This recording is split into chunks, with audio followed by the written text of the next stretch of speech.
while Manchin is receiving a lot of the focus on this latest iteration of the conversation about reforming the filibuster or even requiring the filibuster, remember that Sinema's right there with him. She's not gonna allow any changes to the rules either.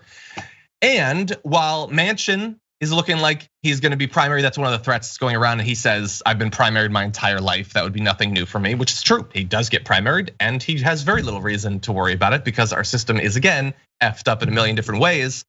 There's a little bit more new pressure coming at Kyrsten Sinema.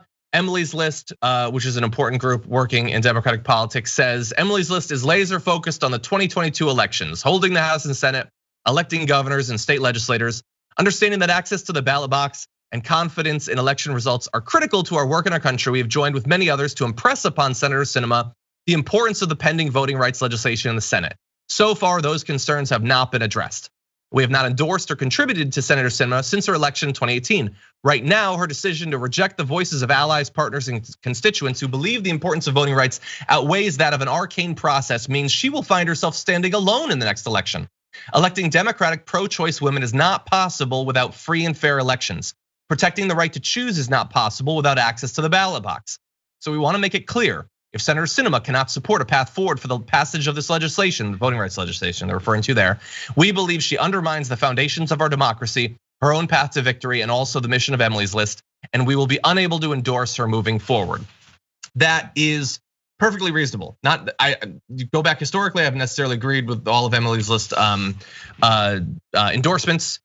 They will very often say that the most important thing to them is protecting women's right to choose, but often in practice, the most important thing to them is boxing out progressive women and replacing them with Democratic centrists, whether they're women or not. Generally women, but not always. They'd prefer a guy who might be wishy-washy on the topic of reproductive rights over a progressive woman who's very clear on it.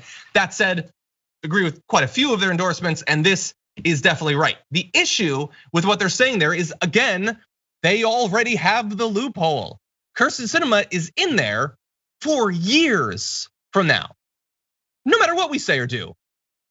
And maybe she would be primaried, and maybe she would even lose, and maybe she doesn't give a damn about that for a number of different reasons. What she is doing right now is protecting the rich, and the rich will pay her back if the impossible happens and she actually loses a primary. She'll be given a position on a board or a lobbying job or whatever. And honestly, that's like the backup to the backup, because as we were talking about just a week ago, she doesn't even seem that interested in it. She thinks she's running for president. Now that is a fool's dream.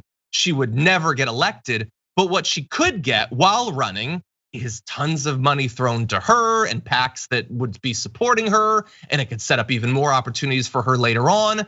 Her future is guaranteed, even if every single one of her constituents spends literally years hating her guts. Great democracy that we've got here. So they're doing what they can. Emily's List can't unilaterally remove her from office or anything like that.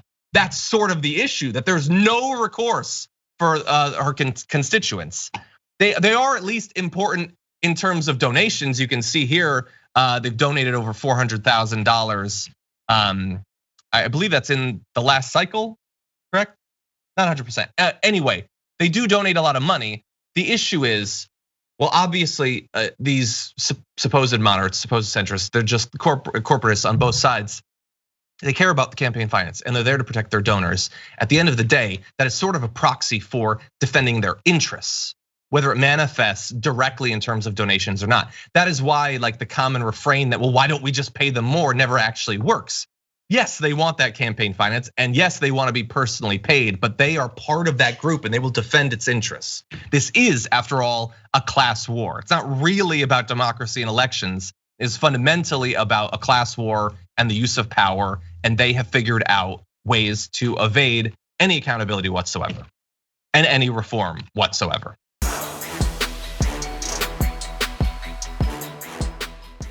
Check out the Damage Report podcast each day, wherever you get your podcasts, whether Pocket Casts or Stitcher or iTunes. You can join me as I give you the news and stories you want, with a range of co-hosts and interview guests jumping in on the fun each day. Again, that's the Damage Report, wherever you get your podcasts. And if you get them at iTunes, don't forget to rate and review. Sometimes I'll read them live on the show.